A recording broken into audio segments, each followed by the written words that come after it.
By way of information, the disembodied voice you're hearing is coming from Betty Richley. I'm a retired Associate Justice from the 4th District Court of Appeal, Division 2, and we are at that court now in the robing room in Riverside. It's June 13th, 2021, and this is part of an ongoing appellate court legacy project where we interview those justices who are nearing retirement or who are never going to retire, but are of an age. A certain age. It's delightful to be here. I also want to make a modest disclosure that the interview today is with Justice McKinster, and the modest disclosure is that I have known Justice Art McKinster for well over 40 years. We were colleagues together in the district attorney's office. He became a municipal court judge. I followed him. He became a superior court judge. I followed him. He became an appellate court judge. And once again, I followed him. So he's been a dear friend. His family, I consider part of my family. In fact, I performed the marriage ceremony for his eldest daughter.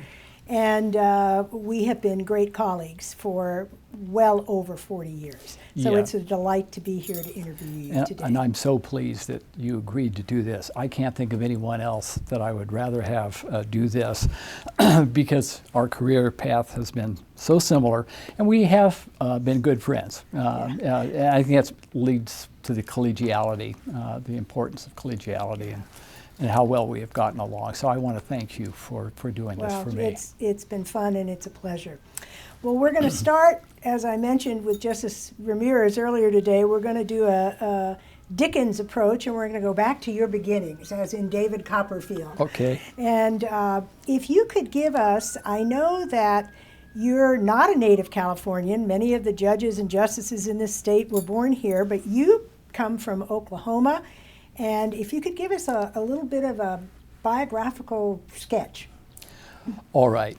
Well, you are the sum total of your life experience. And my mom used to have a saying that the hand that rocks the cradle rules the world. So your family is really important in your formative years and help create your values and your views on life. I was born in Mulgee, Oklahoma, which is near Muskogee.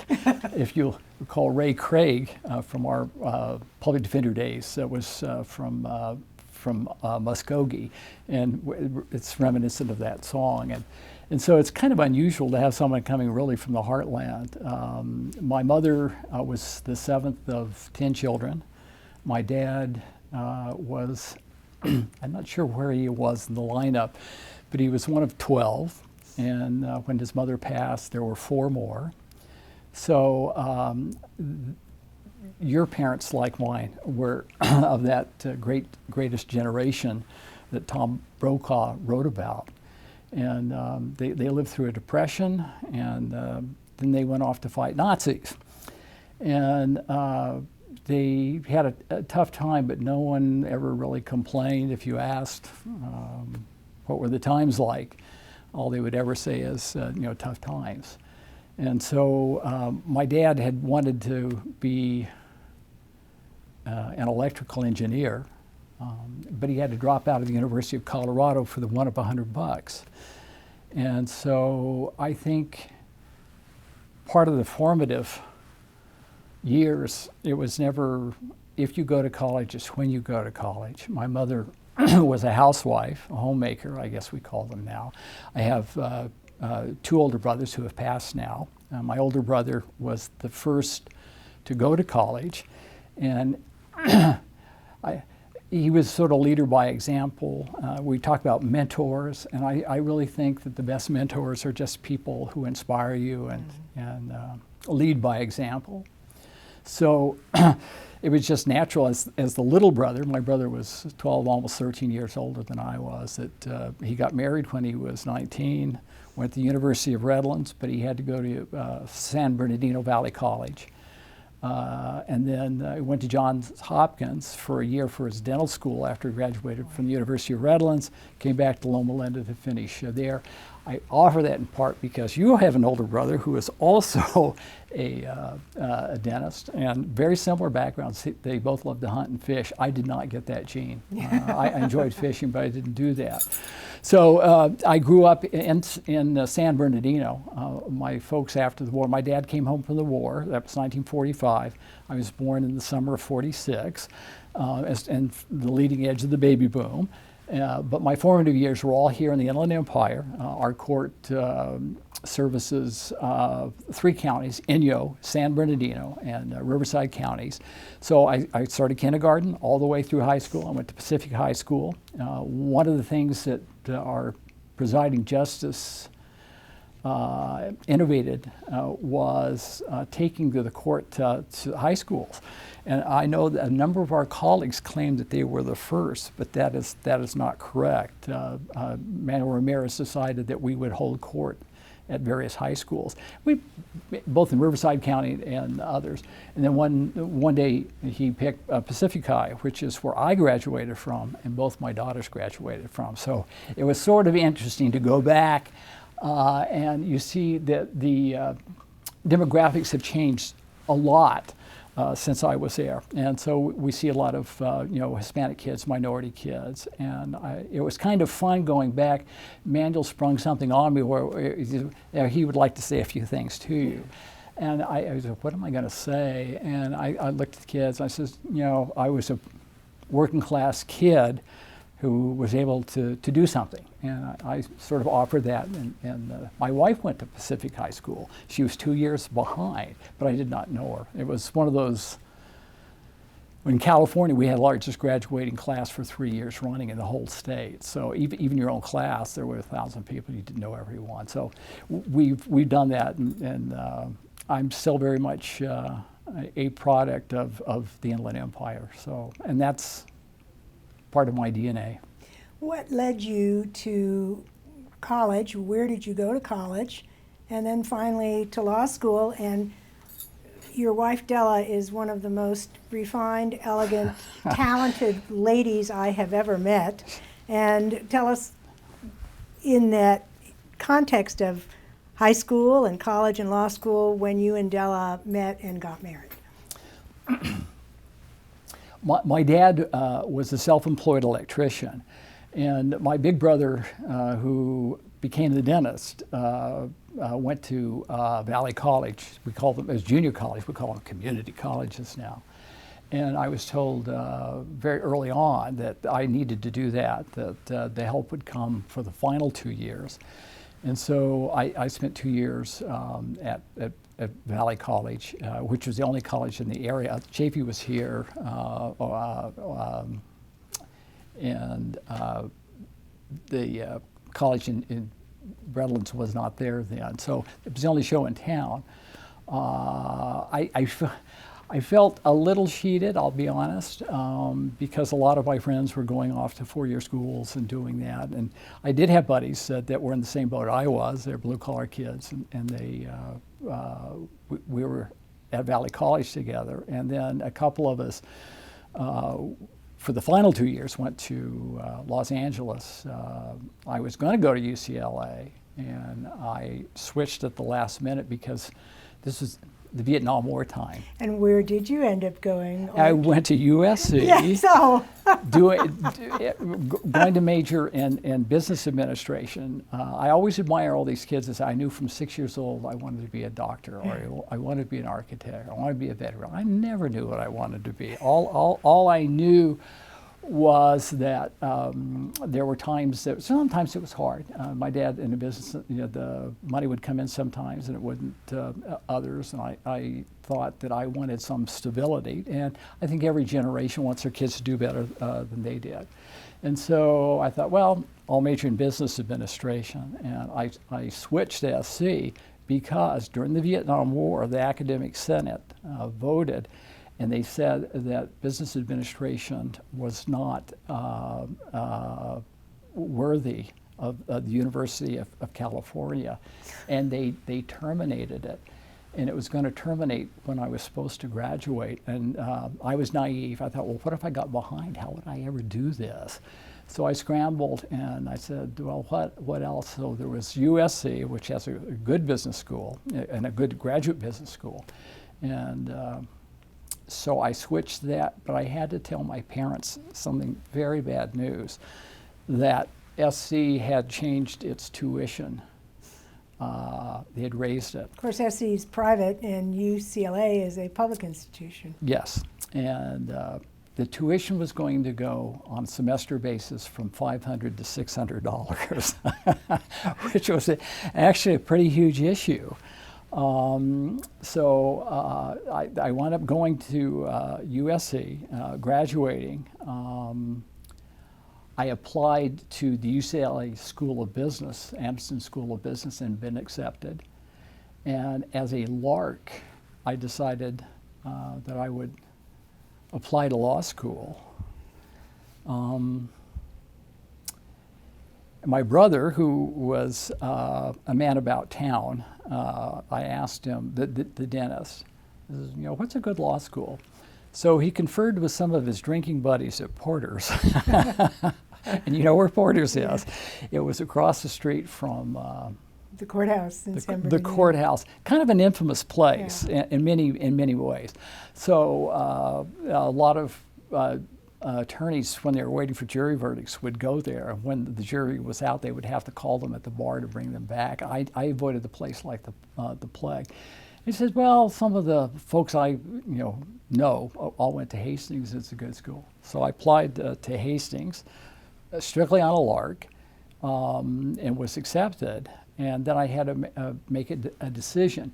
I think life is filled with whys in the road, and sometimes you don't recognize them, and it makes a fundamental difference. I think I could have been very happy in business with an MBA, but I thought in many ways my personality was better suited to being a lawyer, and so I went to Hastings. Of course, when you went to Hastings, that was the golden era of Hastings. It was one of the top law schools in the nation. Yes. And in fact, one of your to-be colleagues, Tom Hollenhorst, was one of your classmates. Is that correct? Yes, he was. And Tom, we'll get that as we go to other questions that they want to put to us. But yeah, Tom and I were classmates.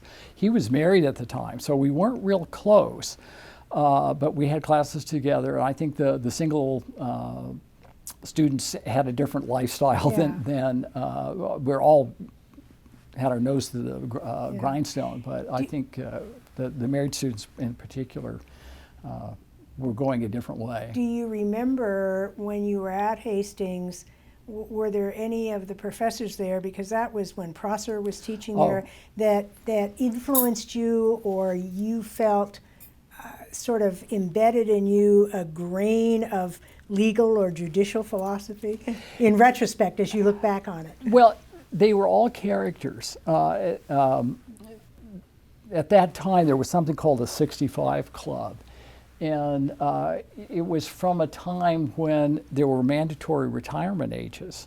And a lot of these folks were required to retire at 65, and it's only a number. Age is only a number. You can be old at 65, you can be young at 65. And yes, Bill Prosser, who was a luminary and still is, a well-known name in torts, Professor Powell in real property. Roland Perkins, a giant in criminal law, and Roger Traynor was forced to retire as a Supreme Court justice. Our colleague Doug McDaniel was forced to retire, stayed on as an assigned judge, and I got his seat because of this forced retirement. But the school benefited from these brilliant minds that were forced to retire and went to teach at Hastings. They went to teach, and that really was the golden age of Hastings. Yes. I don't think its reputation is as good as it used to be, but I taught. I tell people when I was in DA, I was taught criminal procedure by Roger Traynor. And he was a genius because he was a forerunner of many of the landmark criminal justice cases in front of the Supreme Court. And he was a little miffed by that because he would say, they said I anticipated them. And he big egos on all of these people, justifiably so. And it was just a wonderful education and a great city, but a terrible city to be poor in. It is terrible to be poor and student in San Francisco. It's just a great city. Did you feel that any of these people had a lasting influence on your legal career? Well, they were pragmatic types. That's one of the things that I learned. One of the things you think, gee, I'll go to law school. It's great because there are clear-cut answers to everything. Everything is black and white. You were naive, weren't you? Oh, it's one of those a priori kinds of things. The people think one thing, and you're smart, and you think you got to figure it out. And then when you have the experience, it's all posteriori, and it's the law is about 10% black, 10% white, and there's just huge gray area. The margins are probably better than that, but if you think you go into law because there are solid answers, you've got another thing coming. Do you, of all of those names that you've mentioned, does any one of them particularly stick out in your mind as memorable, more memorable than the others? Oh, Bill Prosser. Okay, why was that? Oh, he was a wild man. In what respect? Oh, that you can tell us on tape. Well, he did. He was something of a misogynist. When I went to law school, there were hardly any women in that class. That was 1968. The war in Vietnam was full blown, and we had all the other horrible things that were had happened.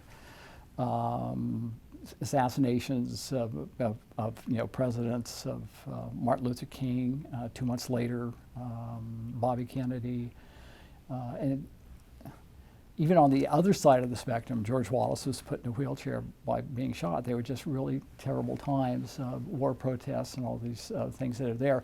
But Wild Bill was his Was nickname. he referred to by the students as Wild Bill? Yes.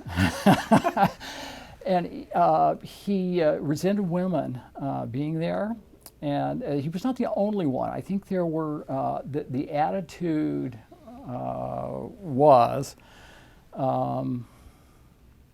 that you're taking the place of a man who will have to support a family, and that the women somehow are dilettantes, and as soon as the babies come, they would not be doing that. And it's just so anathema to how we think today, but they were gentlemen of their time, and that's simply the way it was. And we always are trying to rip things out of context, and as awful as that sounds, it was a pragmatic kind of thing. So even the icon of torts had his flaws.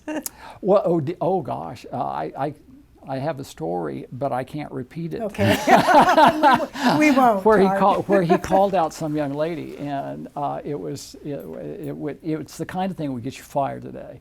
But he a brilliant guy, would not suffer fools lightly. The Socratic method in their hands. Roland Perkins was an absolute sweetheart teddy bear. If you answered something wrong, he would laugh and correct you.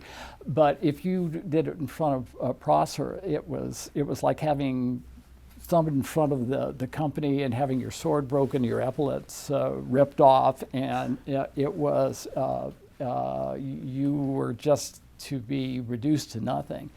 And I had problems learning from him partly because of that. He was kind of a mean-spirited guy, but brilliant.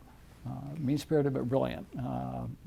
Roland Perkins was the complete opposite. Polar opposite, yeah. When you graduated from law school, did you go directly into the district attorney's office? No, I did not, because I thought, no. I always say I was an accidental lawyer and I was an accidental judge. I thought, well, I would use my business degree, which was really kind of a silly thought, and that I would want to do business law. And so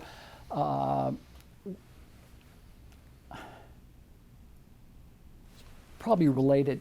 I was going to be, I did not intern with anyone. I did not clerk with anyone, and I did not look for a job while I was in law school. And the reason for it was, I alluded that the Vietnam War was in progress.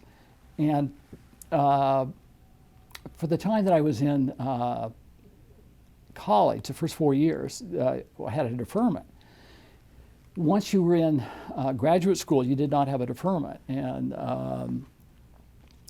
so towards the end of my first year, my brother came up to San Francisco with a lady friend of the moment and told me he had a patient who was on the draft board. And he says, "You're going to get drafted in the next couple of months." And so oh God, everyone hated the war. It was such a terrible war. It really had no support at all. And I thought, well, I really want to stay in school. How can I stay in school? And I'll defer this. Because I was terrified that if I got out, I would never come back. And I hit on joining ROTC at Berkeley. And so I joined ROTC at Berkeley, which is That's almost an oxymoron. Well, we could go on and on. At any rate, I joined. I looked at the Air Force, I looked at the Navy, and I looked at the Army. And the Air Force wanted me for 4 years, the Navy wanted me for 3, and the Army wanted me for 2 after I graduated. And so sign me up for 2. So I would go twice a week on Tuesdays and Thursdays. I would have to drive across the bridge, go to, while I'm doing all this other stuff, and take military science classes. So after you graduated, then you were in the Army for 2 years.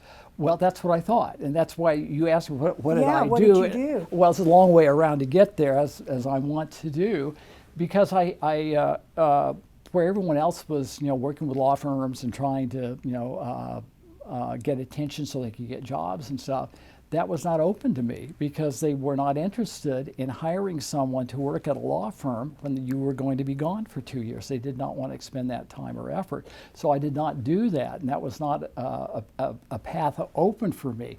And about 6 weeks before I graduated, we had so many second lieutenants coming out that the Army couldn't use them all. And so I was given an option of if you can go in for 2 years if you want. And I was in field artillery, and that was my branch. And I was not. The life expectancy of field artillery officers, if you're a forward observer, is not very good. Because you're going out and calling in artillery fire on other people. However, they're listening to radio signals, and if they triangulate on you, they can pinpoint you so that if you're doing this, a fire mission, you're calling it, if you call it in, you've got a book. You've got to get the hell out of there because while you're calling in fire, someone could be calling in fire on you. So it's a dangerous job, and I thought, okay, I'm going to go and take the 6-year option. That was the door number 3, that if I wanted to go in the Army Reserve, I could do that. And it was a 6-year commitment and 2 years during the summer. And that's how we got there. Your original question was, did I go in the DA's office directly? And I did not. And what I did is I took the bar in August. It was a late bar then. I was the last group that did not do a multi-state. That would be the following year. And then I had to go do my officer basic in Fort Sill, Oklahoma, return to my roots. And I actually, the bar results came out while I was back there, which is another fun story. But when I was done with all that, I came back home. I had to go from scratch. I didn't stay in San Francisco. I came home. And I just basically was just putting out cold feelers. And I went With to law firms. Yes. I went to work for a law firm in San Bernardino, which is a very good business firm, very well known. It later merged and it still exists in name. It was became Reed and Hellyer, but it was Sir and Hellyer when I joined it, and it was the most miserable experience of my life. I absolutely hated it. Told my mom I didn't like the people that I worked with, I didn't like the clients, and I thought I'd made a huge mistake. And I told my mom that, and I felt really down.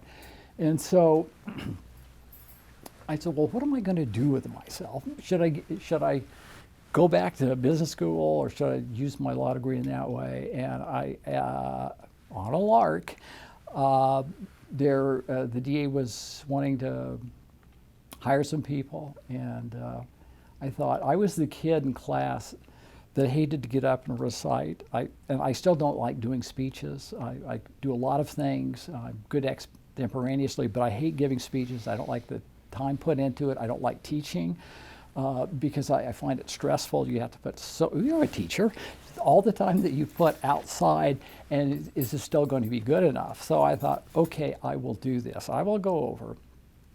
And I was interviewed by Lowell Lathrop. I don't know whether you were around for Lowell or not. You're probably Jim Kramer, right? I was, yeah. Yeah, who succeeded Lowell Lathrop, who had been in the office for years.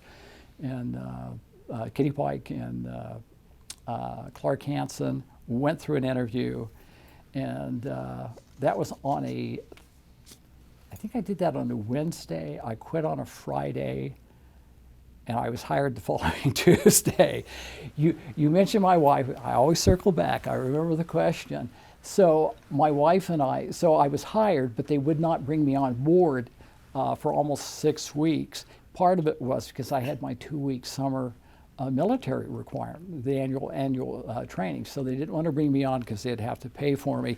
And so one of my best friends from, well, actually, he is still my best friend, but I had so many friends, had married my wife's best friend.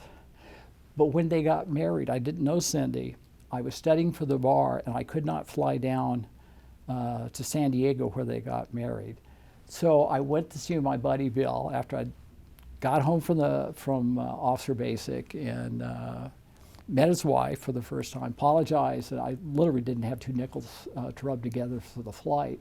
And it was in the middle of studying for the bar. And she was asking me different things, and if I had a girlfriend, I said, no. But if you know anybody that you think, well, being the good friend that she is, she set me up with her best friend. And the rest is history. The rest is history. And well, the weird part is Bill was absolutely against it. He said, no, this is terrible. They have nothing in common, among other things. And we went to the drive-in movies, and we saw The Godfather, the original Godfather.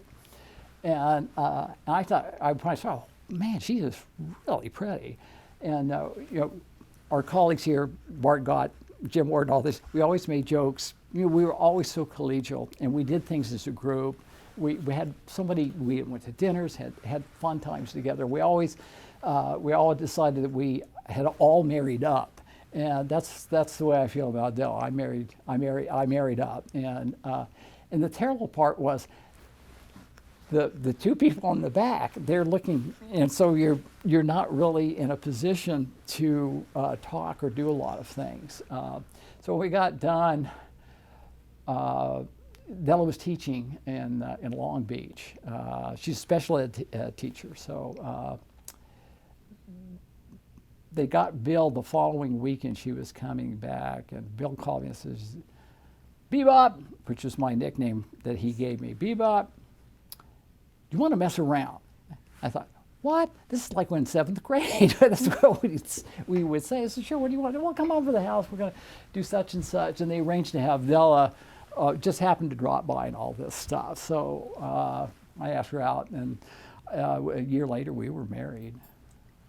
So by then you were well ensconced in the district attorney's office. What were some of the positions you held there? You always start out in, Misdemeanors in municipal court, which doesn't exist again. I will probably circle back to that. And a lot of it sounds kind of mundane. It's a lot of drunk driving cases, but you remember Clark Hansen, and Clark was an unusual kind of guy. We're not totally simpatico, but he was a mentor type in that I learned a lot from him. And one of the things that he always talked about drunk driving, which in those days it was a kind of a boys will be boys and girls will be girls. You might remember that it was not treated as seriously. We didn't even ask for jail time until the third drunk driving. And if you tried that, there would be such a pushback. No one would have done that. But Clark taught me, he said, try as many deuces, drunk drivings, as you can, because it's going to be a great tune-up for going to Superior Court where you try felonies, because you try every drunk driving case has every kind of evidence you could possibly want: direct evidence, circumstantial evidence, expert opinion testimony, technical testimony with analysts and he says, and everyone says you can do this in about 2 days. And he was absolutely right. That kind of a training is a great way to get you ready to go on to bigger things. You became an administrator in the DA's office.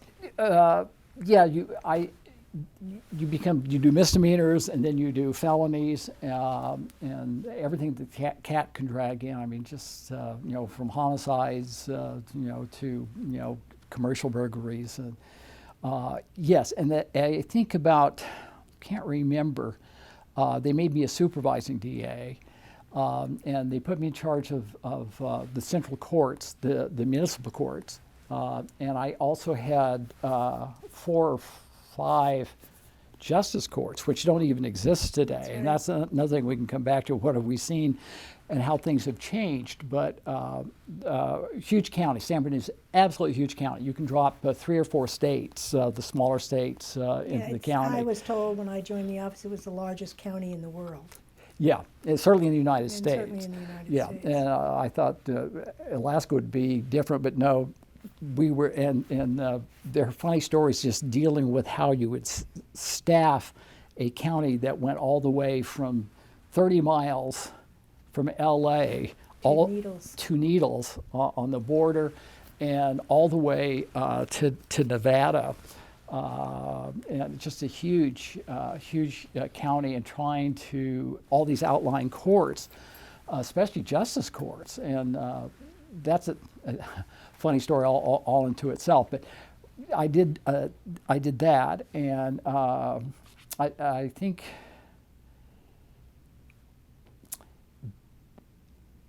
from there I went. They created a new chief deputy spot.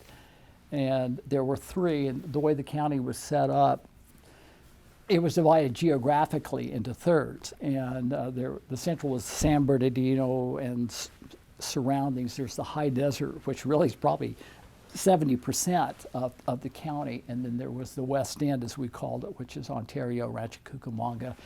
And it is the western part of the county that abuts Los Angeles, Orange County, and Riverside. And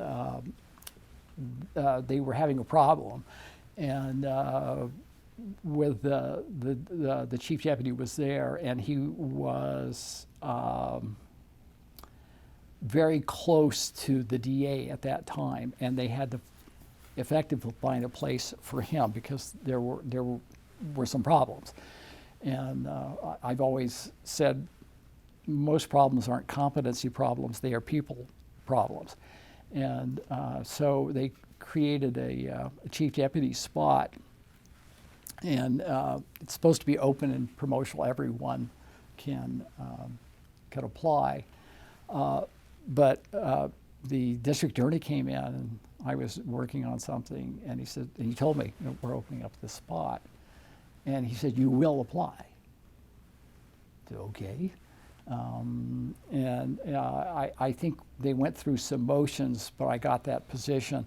A mutual friend, the assistant DA was Rex Victor, also a mentor type of person. I think you would probably say that also. Yes. Not so much because he took us under his wing, but he led by example, which is the best kind of Yes. mentoring, I think. And I was then plunged into the deep end of the pool because I had never been in Ontario, which was where the court was located, and we were in trailers. You'll remember that? They'd outgrown the courthouse, and we were in trailers, and they just kept expanding the trailers. We had 9 trailers that were all interconnected in the parking lot, and I'd never served there, and it was like kind of an unknown entity for everybody. How long were you there? I was there 5 years when I was tapped to go. Okay, when I was tapped to go on the bench. Yeah, our next segue is, so you spent how many years in the district attorney's office total? 11 and a half. Okay. And in 1984, did you join the bench, or was it 1983? It's Community court. I think it was. I think it was March of '84, Okay. and I was. I think I was 37. I was either 36 coming 37 or 37 going on 38. Okay. But I had a 4-year-old and a 2.5-year-old. And you sat on the municipal court how many years? It's embarrassing. 3? Oh no, it was. I sat on I think 16 months. And then you were elevated to the Superior Court. And back then, there was Yeah. no grandfathering in from municipal court to Superior Court like there is now. You, if there are any of those judges left, Yeah. you were appointed for each specific position. Yes. So you were appointed for municipal court by Governor Duke Majan, and then elevated by him to the Superior Court. Yes. Yeah. And how long were you on the Superior Court? Superior Court. Just about 5, maybe 5.5 years. I was 42 when I came All here. right. And then Governor Duke Majan Yes. again elevated you to the appellate court. Now, Yes. you have been on the appellate court 31 years, Almost. and like so many of us were of that same vintage, you had 10 years or so on the lower courts. So you have almost 4 decades, I hate to, but almost 4 decades But who's counting? of court experience. And do you believe that now, as you know, you've spent the majority of that 4 decades on the appellate court, 31 years on the appellate court, do you believe that the trial court experience was beneficial to you in terms of sitting on the appellate court and in making some of the decisions that you've had to make on the appellate court? Oh, sure. Yeah, one of the, and again, we come back to a priori and a posteriori. What you think about something beforehand and something after you've had Yes. the experience. And I just think that it would, intellectually you can do anything. If you're bright enough, intellectually you can do anything. So the academicians tell us. Yes, but frequently it's good to have walked in someone else's shoes, and I think when we get the Daily Journal articles come out periodically, they do a profile of you, and they'll usually make some sort of a comment, and ones that they've done in the past, they would say that the courtroom experience shows in that I'm always asking questions. If you're proposing a new rule or something, what's the effect going to be on the lawyers? What's the effect going to be on the judges? And I just think intellectually anyone can think about jury selection and all these things, but if you haven't done it, you don't see it in the same light that someone who has done that. And I think it's important to have done it both as a trial lawyer, as you and I did, and then again as a judge. And it just gives you a different perspective. It's not just an academic hypothetical kind of thing. It brings it really home. And I think it's a blind spot. I know that some of our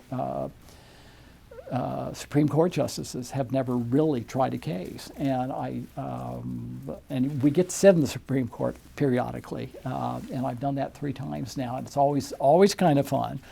But they just have a different outlook. And a lot of those,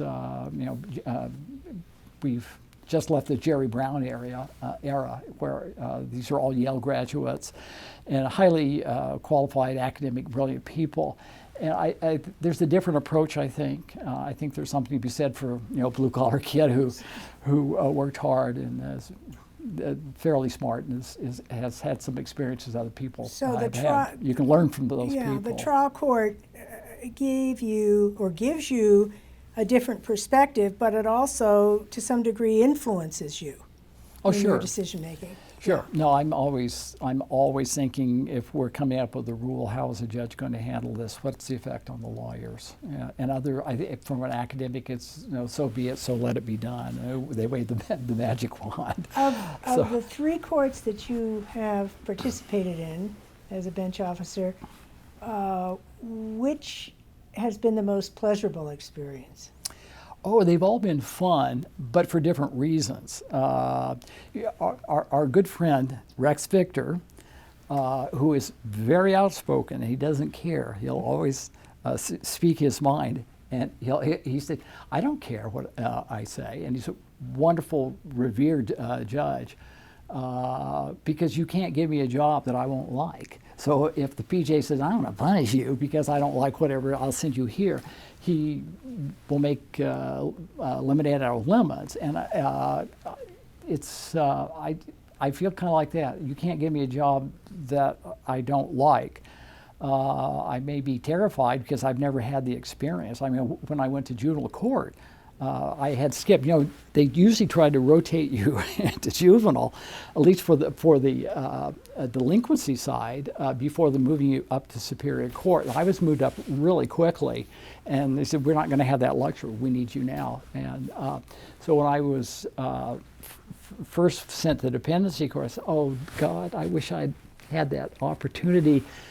Because the nomenclature is really different, but some of the fundamentals are the same, but we call them different things.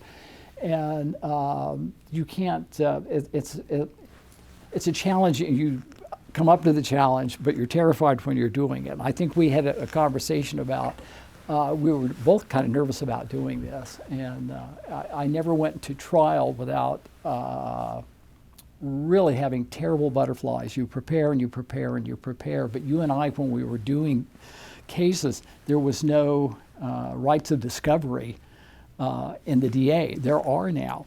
And so it was trial by ambush. Yeah. You in order to try your case, well, how are they going to defend this? What are you thinking? It made you a better lawyer because you started becoming a savant. And it was rare when you couldn't figure out what the defense is going to be. And so that you have all these wonderful, wonderful experiences, and you can't give me one that I just wouldn't like. Do you feel that there are more challenges in terms of legal acumen, decision making? Are you more aware of the impact of your decisions at the appellate level versus at not to demean in any way the trial courts, but from the trial court level, at the appellate court level? Yeah, but it's a fundamentally different thing. People ask me, what do you do? And they haven't, they don't know how does justice vary from a judge? Well, it's just a fancier term. But it's not. There are distinct differences. No, it is not, because on the trial bench, you're primarily doing jury trials, and you're basically being a referee and trying to keep a lid on everything, keep everyone in line, because everyone's sort of jockeying to see what they can get away with. And you are making, calls on evidence. It was rare to have a bench trial, certainly in adult court. Now, in delinquency, there are no juries. Right. And so you're making those decisions yourself.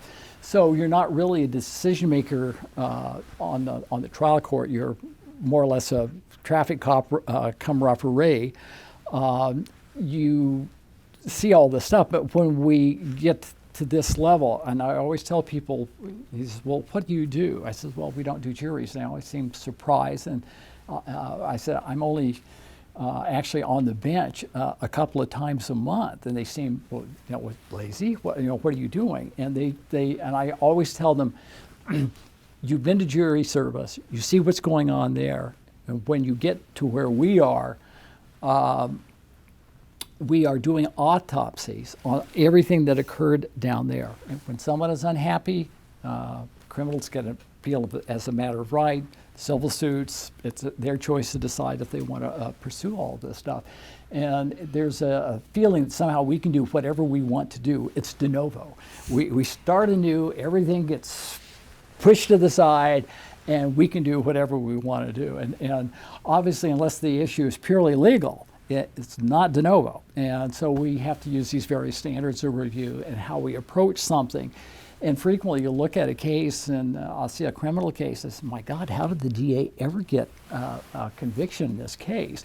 And if it may not have been a decision, and of course you don't get to see, you're looking at a cold record. You're not looking at the witnesses that they testify. You don't get all the benefit, all the little things that tend to tell you, this seems true, this doesn't seem true, or they're giant whoppers. It doesn't come through in black and white. Sometimes it does. You can tell they're just lying. But because of the standards of review, substantial evidence, and those things, if there's evidence going both ways, we're required to accept the facts as a trier of fact found them, and that's the jury. So, in that sense, it's totally different. We're looking for error, or as Tom Hollenhorst, another great mentor, said, we are an error-correcting court. We are not writing for the ages. We're not going to have a Roe versus Wade or a Plessy versus Ferguson, some blockbuster case that everyone would know. That we're primarily here to correct errors, and that's essentially what we do. But it's fundamentally different. But the experience, both as a trial attorney and as a judge, makes the job easier. Do you feel, and we touched on this briefly, when you were in the district attorney's office, you're working on a team, there's an esprit de corps. Do you feel, and when you're on the Muni court bench and when you're on the trial bench, the Superior Court bench, you're more like an independent contractor. You talk to your colleagues, but you're there in the courtroom, you're the one who's making the calls on all of the issues that come in front of you. You don't get to talk to somebody else about what to do. But at the Court of Appeal, it requires 3 people on each case. How does collegiality affect that issue? Oh, it's critical. It's really critical. When we were on the bench, you're the king of your domain. You get to make your own. You're talking about the trial courts. Yes, Yeah. Muni Court, Superior Court. I'm reminded of a colleague. We both love him. Former accountant, won't mention the name, wonderful person, but a terrible hand wringer. And you know who I'm referring to. Yes. And wonderful guy, and it's like, damn it, just pull the trigger. And one of the things you could do at a court, if you had a tough decision, you could, it's not against the canons, to sort of say, well, I'm working on this and I'm working on that, and you can bounce ideas off and get some other ideas. How would you skin this cat or do? But ultimately, it's you. You make that decision and you own it, because someone can appeal it. But here, it is. You got to work in panels of 3. And you always want to get 3 votes if you can get 3 votes. And I always look back to our time together and the folks that we work with as really a golden age. The collegiality We would dissent from time to time, most dissents are normally takeovers. I'm trying to, in preparing this, when do you dissent? I said, well, usually it's when someone took my case from me, because we could not agree. And I think it is so important. You have natural rapport with people. You and I are like that. Manuel and I, the PJ, are like that. We've had just some really terrific colleagues, like Bart, who came from private practice from Best Vest and Krieger, and just really great mind. But Order of the Koi, Stanford, but just had the common touch, and just a great person to work with. Jim Ward, and we all enjoyed each other so much. We did things. We went to socially dinner. and Oh, heavens, yes, and all of that. I'm sorry, I'm going to have to interrupt you. Hold your mic. we were talking about collegiality, and you were mentioning the icon of collegiality, of course, Jim Ward. Jim Ward is, yes, and I mentioned that was sort of a golden age for us, and I think things we did, we would. Off the bench. Yeah. Oh gosh, the wives, the spouses were terrific people. We all got along. We enjoyed each other's company. Trips to the Getty. Manuel would arrange all these field trips. And the most fun one of all, one of the funnest things I've ever done, is our trip where we got to go on the Distinguished Visitors Program, where we got to fly in and land on the Carl Vinson, and we spent 2 days on that, and we had the best time. And it was, as I recall, this was right before 9/11, and the USS Carl Vinson was a nuclear-powered aircraft carrier. Yes. And it had 5,000 people on board, and It was a city. We slept overnight. I bunked. I bunked with. I bunked away from you guys in the women's section. Well, you were only Yeah. only I was- female. yeah. It was really funny. All the guys showed up in Levi's and tennis shoes. You, the elegant person, the icon of fashion and good taste. And I don't know anyone who has better taste than Betty Richley. Well, thank you. And I recall, you had. I don't know whether it was from Saks or somewhere, but you'd gotten a quasi-military looking. I was color coordinated. It was a kind of a jumpsuity kind of thing, looking vaguely military. But I think it was olive green, if I remember it was. correctly. Do you remember this? Well, it was. We had to go to places. I remember one place. Remember the night they were doing night landings. And they had the very attractive female major who was sharp as a tack. Gosh, she was a sharp troop. And she had the ball, which is, there as a and They guide. call it calling the ball when the flights come in at night to land. And come in.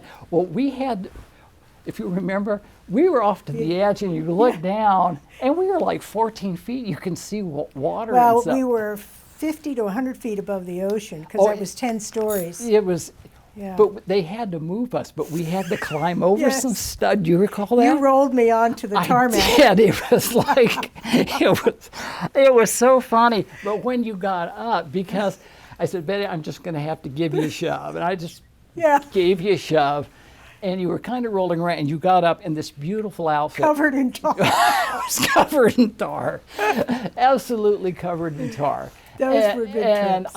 I never asked you whether you tried to have that dry Oh, no, cleaned. it went in the garbage. I was going to say, I always told everyone, says she had to burn that Yeah. because it was utterly hopeless.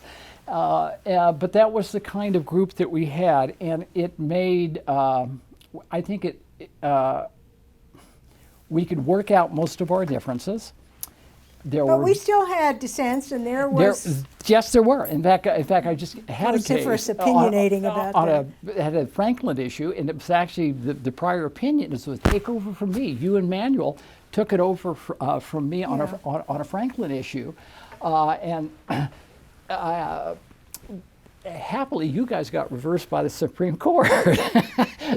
so it went on a very picayune little. It was when you got the juvenile got his hearing, does he get it immediately or does he give it more towards his Yeah. parole period? And these were people that were youngsters that were sentenced to effectively life imprisonment for horrible crimes.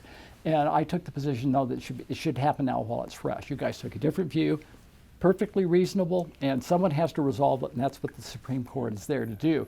But it makes those kinds of decisions easier because we don't take it personally. It provides Yeah, the it never lubricant. got in the way of the friendships.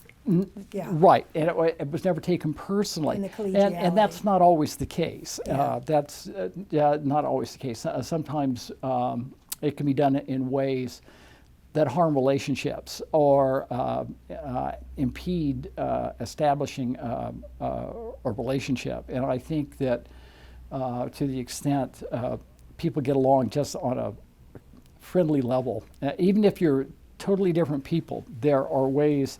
I remember a colleague who left that was sort of a challenge, but we could connect on other ways. And for him, it was sports. You know, we would always talk sports, and that would sort of smooth things over where we were like this on different issues. But it's absolutely critical, and I don't understand why people would not want to establish a working relationship Yeah, it seems like as that. though collegiality really is the linchpin of so many good things that can come out of the justice system, and particularly at the courts of appeal, where you have to work by consensus. Yes, and Yeah. you really do want to get three if you can, and you know, you can wound with a word far more than you can with a cudgel. That's right. And the manner in which you disagree is very important. And we never had that problem.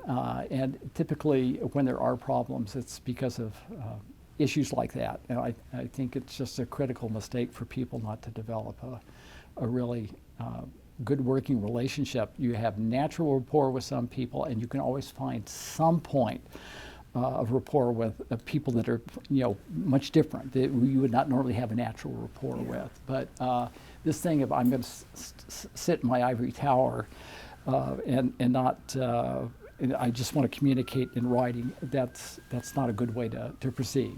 Yeah. It's just not. In the number of years you've spent on the Court of Appeal, 30 years, you've had worked with a number of great staff. Have you found that to be rewarding, challenging? What impact does that have on you in terms of how you make the decision? Because you are making the decisions on the cases, but yet you have to work with staff in terms of they're doing some of the research on the cases. And do you talk to your staff? Do you get their opinions on issues, particularly if it's a gnarly issue? How do you deal with the vicissitudes of working with staff? Yeah, that kind of gets into how the process. Yeah. And every chambers has a little bit different process. I feel I have been blessed. I've had good JAs. My first one was a little unusual. Judicial assistants. Yes, Yeah. yes. Years ago, they were legal secretaries. They were secretaries, yeah. Now everyone's an assistant. And they all have different personalities, but all of them really good. Janice is with me now. I've only had three. I had Cindy, and then Christy, who went down to San Diego and basically was working for Justice Benke, who I understand is just announced her retirement, which is really talk about longevity. She's been there just forever. Anyway, the relationship is just really critical because you are a team, and you know I'm not a hard taskmaster. If anything, I'm a sweetheart, and it's all very collaborative. I've been blessed with some really good chambers attorneys. Some of them have been kind of challenging, Craig Reamer was. would Well, be without mentioning names. Well, no, not that. I'm not saying it was Yeah. difficult. Craig, some of them have gone on to the bench. Craig Reamer left, and I've not had a lot of turnover in staff. If I No, you have not. I keep people. I keep them for a long time. So Craig left, and I've always hired from inside rather than outside, because if we've had staff attorneys or central staff, they're not they're not in. Well, for the benefit of the folks listening to this, every judge gets 2 attorneys and a judicial assistant. There are central staff people that work nominally under the direction of the PJ, but they tend to be, the way that we use them, they tend to be assigned out to chambers to write for individual folks. So I've had a lot of central staff people, and I've tended to, when I have had vacancies, to bring them in from central staff. And that's so when I've taken a number from central staff. The shortest was Kramer, and he went back to Ohio. And then I brought Jill Bjorski in. She was with me forever. Jody Eisenberg wrote for me for 25 years. She was there when I got there. My staff was hired. We've had a sort of an unwritten policy that if you come in, that you keep your staff, and if you can work with them, that's great. And if you can't, that's fine. You can hire other people. And until very recently, for over 30 years, that's always been the case. And you develop this wonderful working relationship, especially when you're long tenured. I always made a joke with Jill Bjorski and Jody that we're like all old married couple, that we can finish each other's sentences. They will know pretty much what I will do in a situation, but we have a pretty good idea when the carts roll, when they physically roll. We don't do that anymore. When we got banker's boxes with the record and all this stuff, I would look at stuff, read and then assign them out to various to the attorneys who are going to do them, and give them sort of a view of what I thought the outcome most likely was, but they would have to get in the record, and we go back and forth. Do you believe that tension between or amongst staff attorneys and the justice in the chamber is a good thing? Tension, I mean, about issues, legal issues. No, they all realize that when I tell them something, it's tentative, and we will discuss something. If my view varies from theirs, and it doesn't happen very often, it gets written up the way I want it, because it's my opinion. They're assisting. We don't have the ability. We can't write every case. It's utterly impossible with to do all of it. You have to have the attorneys so that they're working on drafts and you're editing and doing all of this stuff. Sometimes they'll simply come to you and says, well, it's your call. They'll point to the reporter's transcript. How do you read this? I will take a look at it. So this is how I read it. And she says, fine. She says, there's some ambivalence. You look at the entire conundrum and you have to make a decision. And ultimately, it's your decision to make. And that frankly doesn't happen very often. I've always said that conservatively, 80% of the cases that we see will come out the same way, regardless of which judge hears it, which chambers it goes to, which attorney may be working on a case, because we are an error-correcting court. And there are very few things that are new, unique, and novel. And when we get something unique and novel, that's when we start publishing. And even then, if you write something it's law for a while, it may be ephemeral, because the Supreme Court may take it, or a competing line of cases. Sometimes another court will go a totally different way, and they'll resolve that, and then you get your cases back to resolve again. It's easy now because they've given you the guidance. So. Having spent 30 years on the Court of Appeal, do you think you are at your peak in terms of the work that you do, analyzing cases, the experiences that you've had? I guess what I'm getting at is, do you feel you get better with age on the Court of Appeal? I think it's just experience. How long does it take to have the wisdom of a judge with 40 years worth of experience. Well, it takes 40 years, and you're always growing. If you cease growing, and you can't be stationary in this because things are changing constantly. Since you have left, I mean, I could tell you stuff that's come in and make your eyes curl. By changing, you're talking about legally, the statutes change, the legislation Sure. changes, the law Sure. changes. Sure. Case And- law, sometimes it's at the Supreme Court level, Yeah. both federal, and then sometimes it gets bounced back, and then California's Supreme Court precedent change because of federal precedent.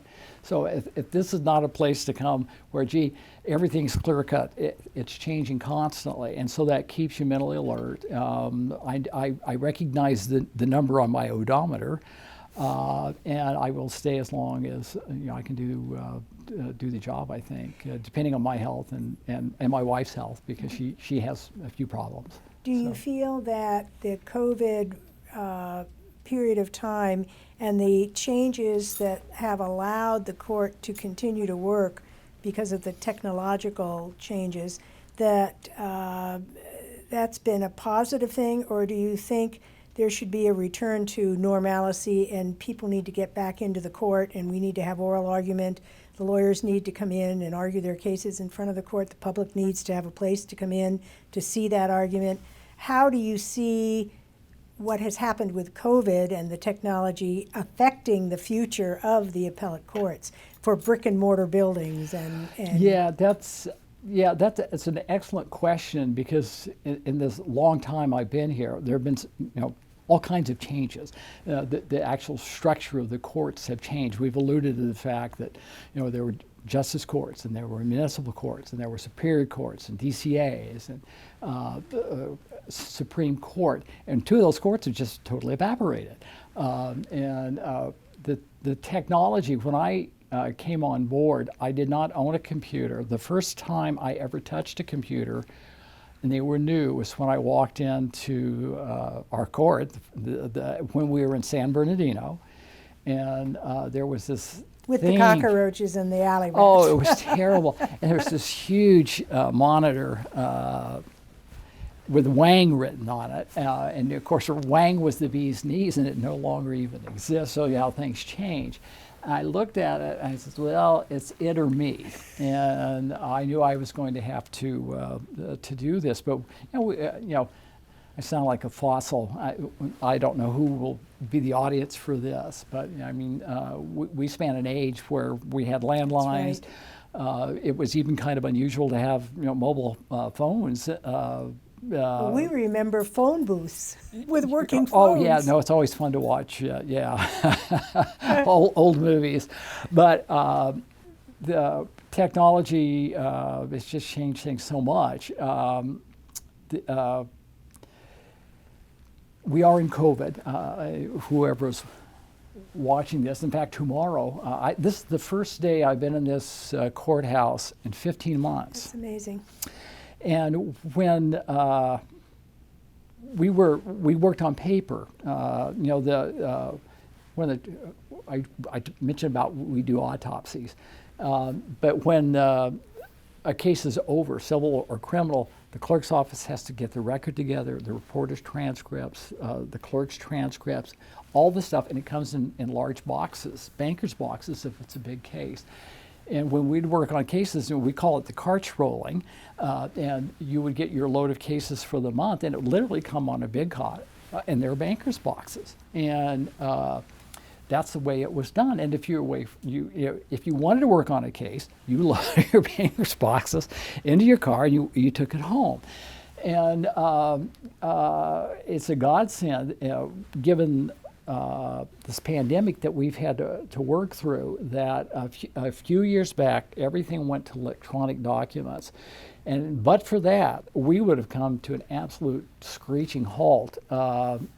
The records are available digitally. The briefs are available digitally. I've always liked hard copies because I like to write on them, and I would assign cases even after. So what do you do now? You don't get hard copy briefs? I don't. And I like hard copies because I like to mark So them do you up. make a copy, I a hard write- copy of the digital record? Before the pandemic, I always did that, and I would look at briefs. I would assign cases out, and I would give them the briefs that I've marked up, and I will make. I call them stream of consciousness. I'm sure my staff, everyone has foibles and picadillos. Mine's got to be, gee, the boss's stream of consciousness notes along the side. And I used to squib every case religiously, and I found I wasn't using them. And I started using Post-its on the front. Here are the problems that I see. I think this is the way it's going to come out. And sometimes I say, I've read the briefs on both sides. They're talking two fundamentally different cases. Someone is running a Nolan Ryan fastball past us. Once we figure out what the facts are, I think if it's this, I think it goes this way. If it's something different, it goes a different way. You get back to me when you get in the record, and they will do that. We'll sit down and we'll talk these things. We don't have the power to do that, and they liked having my marked up. So how do you communicate your thoughts now without? It's different, and everyone adapts. Thank God for email and the phone. And so typically, like I've gotten some cases. So it doesn't save more time, actually, because you could read the hard copy brief, put the Post-it notes on it, and give it to your attorney. Now you've got to write an email. Yes, and I find that, remember the pink sheets Yes. that cover? And my handwriting is terrible. One of the, because there wasn't a lot of space and you couldn't write a lot. Yeah. And my handwriting's terrible because I have some pain in my hand, and I write down the margins, and I would apologize for all that. But that pink comes in a format that you can modify. Some come through read-only, you can't change them because obviously, in a law office, there are documents you never want to be changed because you don't want to have the ability to have them altered in any way, like on the signature pages of things. But they all come through so that you can write on them. And I find that I write more because I have the ability to sit at the keyboard and do that. And so the pink comments will sometimes... But that's on the pinks. I'm talking about the briefs. When you read your briefs and then turn it over to an attorney, how do you now communicate? You said by email. So what I will do, Jana will send me the AOB. And you read it off your screen. Yes, or I can print it out. But I've kind of gotten away from that. If there's prior opinions in a case, I will have all of those, and we get a lot of those because a lot of the new law is ameliorative. Yeah. We went through a period where it was hard on crime, and now the pendulum's kind of swinging the other way. And there are people who are serving really long terms that instead of just changing the statutes, they're allowing people to petition the court throughout a 5-year prior. You can actually, we're circulating now a getaway driver who will not be convicted of murder anymore, but he still will be convicted of a third strike robbery and some other kinds of things. And so we're getting a lot of those kinds of cases coming through, but it can all be done. So we have all of that package there, and then what I will do is I'll hit the forward button, and I'll say, Lisa, I'm assigning this case to you, and it has all of the PDFs and stuff. But if she wants hard copies, she can print them out, and I will give my impressions on the case. I think this is a slam dunk case. A lot of so that's via email. Yes, and then frequently, I won't say frequently, often we will call. Steve McElroy, who is a central staffer, is doing a lot of these cases that are changes in law. And someone said, well, they're one-issue cases, these will be easy. They've actually slowed central staff down because some of the judges are not all in agreement. There in some cases, there are dissents. I keep looking at some of these cases. I keep saying, I wish the Supreme Court would do these because that would put an end to the. Well, and some of them, it's been 2 years. We're getting cases 2 years down the road, and I said, oh gosh, I know you're busy, but if you could do this, it would just make life so much easier. So the technology, there's the good things that come from it, but there's also some detrimental.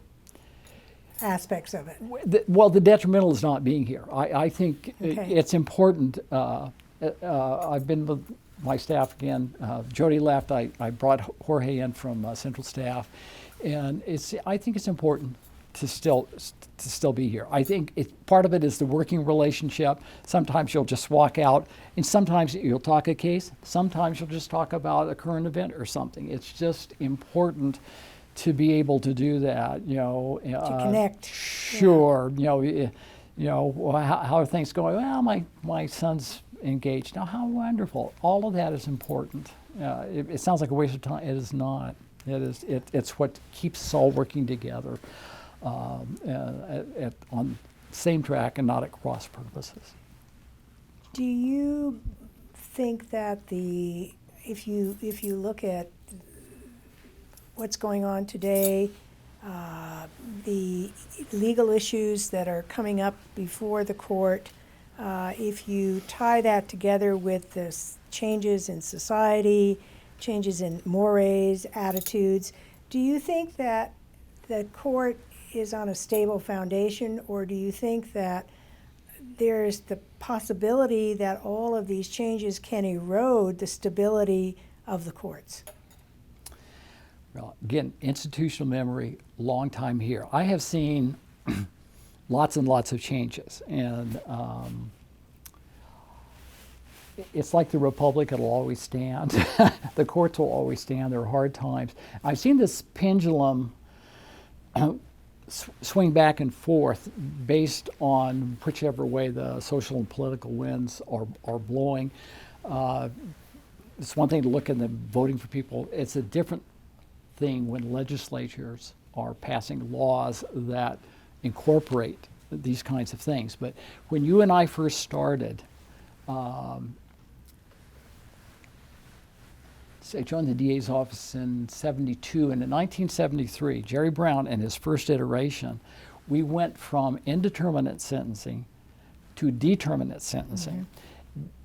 Determinate sentencing, it's almost like your eyes can cross because they got tough on crime. It started off, the determinate sentencing, everything was incredibly, for some crimes, were incredibly too low. Like attempted murder, when we got this binder, all the DAs were studying, he said, what do you mean attempted murder? The maximum is 9 years. The midterm was 7.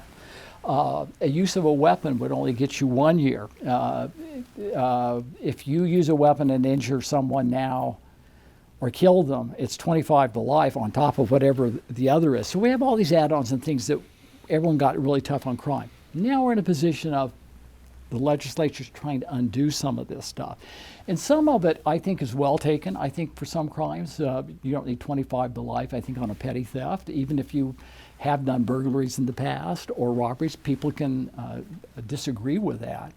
But they're undoing some things that are unduly harsh. I also think the baby's going out with the bathwater on a few of these. And I think that having seen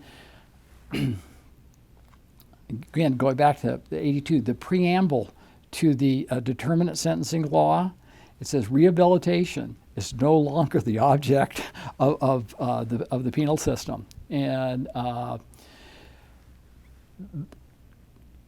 you could have taken issue with that then, but now we've gone back. This pendulum is swinging another way, where there is a focus on the criminal. And obviously, if you can rehabilitate someone, that's a great idea.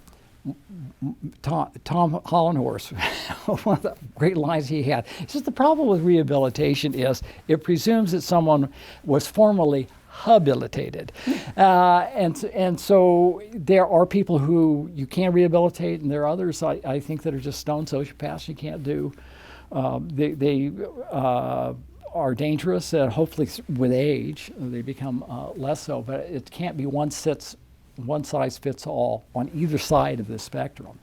And I suspect, and we're seeing it in terms of social justice movement, and we've had one DA's office, major one, taken over Los Angeles that is taking a totally different view. And I'm going to let it play out. You've got a view that the system is broken and it doesn't work. Do you see, But- though, the effect of that? How do you see the effect of that on the courts and your role as a justice? at the Oh, Court it's of my Appeal? it's my role as a justice simply to. These are the facts. This is the law. This is what I'm going to apply. I'm not a judicial activist, and the fact that I would not have written this law, this is not part of my DNA. There are times when we've all had times where you just hold your nose and do what you have to do. Because if you start going down that road, there is no law, because you become a law unto yourself, and you've got to play by the rules. Absolutely. After all of your years in the court, all of the people you've talked about, I thought it was delightful that your mentors are the people who you lived with, they were grounded people. They're not necessarily great icons of inspiration, but they're people who led by example. Yes. And do that's as I do and do as I say. That's always been my yeah. leadership style. And- Whether I was a chief deputy or a second Yeah. lieutenant, if you have to remind people of your rank, you've already lost. What- And you've got to simply, Yeah. What, given all of that, taking all of this together, what to you has been, as a 31-year participant in the justice system in California at a very high level, what to you feel has been your greatest success and achievement? And I know you hate that question. I do, because it's so self-centered. We're an error-correcting court. And so I think anyone who goes on the District Court of Appeal, if they think they're going to be writing a Roe v. Wade kind of a case, you're not going to do it. And even if you do, you have first swing at a bat. There's always something new. A new statute needs to be interpreted. Someone has to be first. You do it, you publish it. It may stay in print for a long time. It may be ephemeral. I always say we write in sand at the beach. Next wave, it goes right back out. So you don't have blockbuster kinds of cases. What you kind of enjoy doing, there are some cases that you write that survive, or it survives because the Supreme Court pats you on the head and gives you an attaboy or an attagirl. And I've had a few of those. When I first came on this court, I did a lot of writing of cases. Part of it was I needed to write in some areas where I didn't have a lot of expertise. So I decided I would do a little bit of everything. I forced myself to do a summary judgment case because while I did civil cases, I was predominantly known for criminal law and for delinquency and dependency, because you and I were both presiding judges of juvenile court. But very few things really kind of survive. But it's funny, I was thinking about those in preparing for this, and some of the cases that came up that survived, very small, they're not blockbuster kinds of things. But interesting, some of them drew dissents. Bob Timlin of our court, now gone, passed. Early on, I was working on a case, and it was something that should have been really simple. What is the standard of review for the denial of a motion to withdraw a guilty plea? And I kind of got in, I was working on it. I says, well, this is a one-issue case. And I decided I wasn't going to sign it out. I had so much time in it already.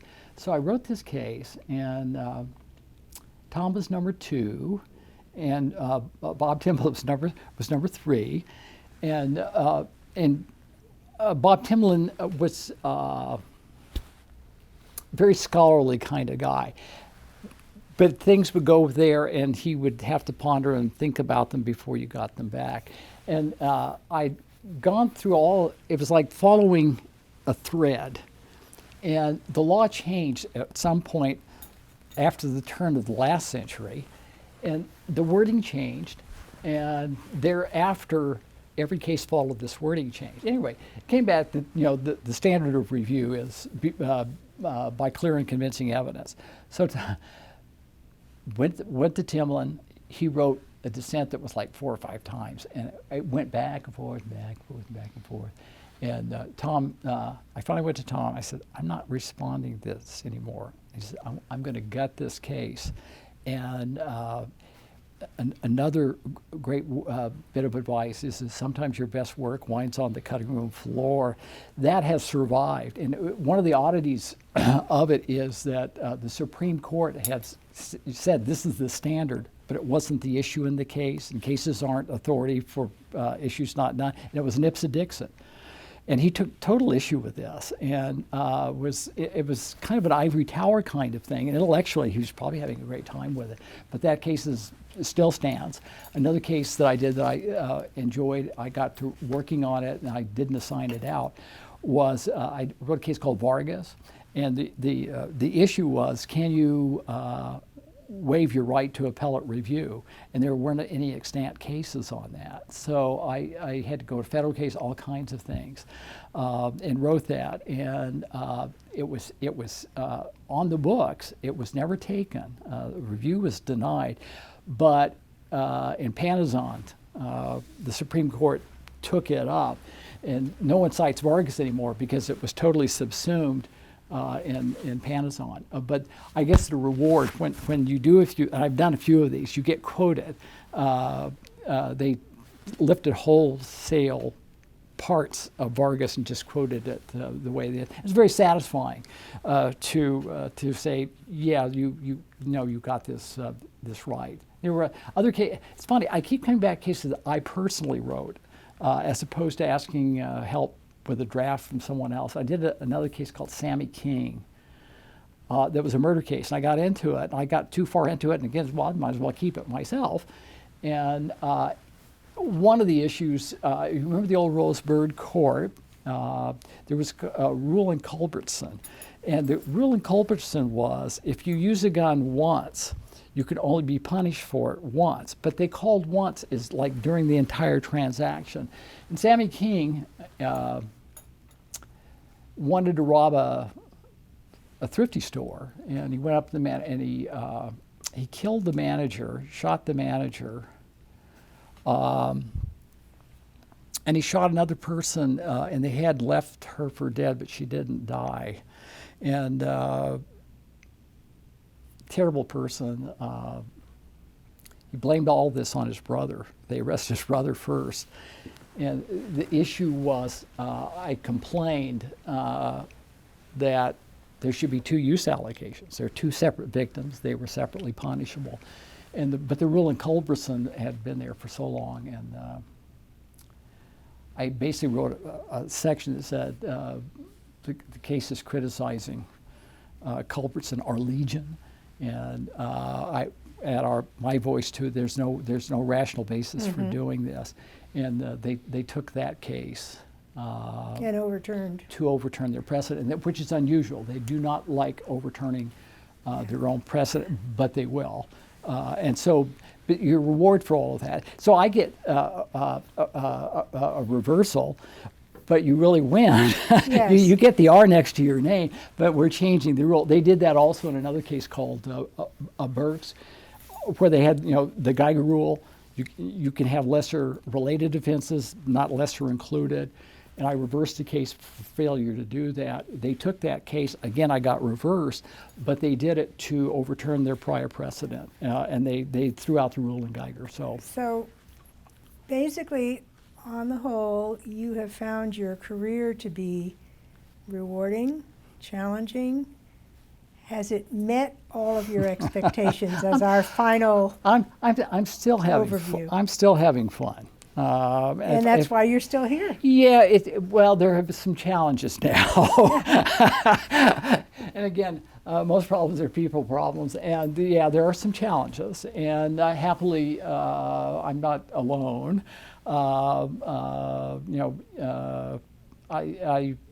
Manuel is still here. Manuel and I came in together.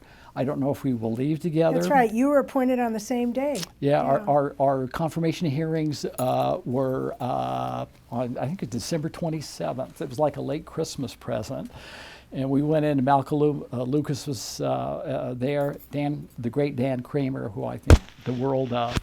and John Vandekamp, and both of my girls were there. John Vandekamp is a very warm person. He came down, he looked at my two girls, and he says, "Well, which one of you is going to be the lawyer?" And immediately, the oldest pointed to her little sister. And she is in fact the and lawyer. she is in fact the lawyer, and she's married to a lawyer.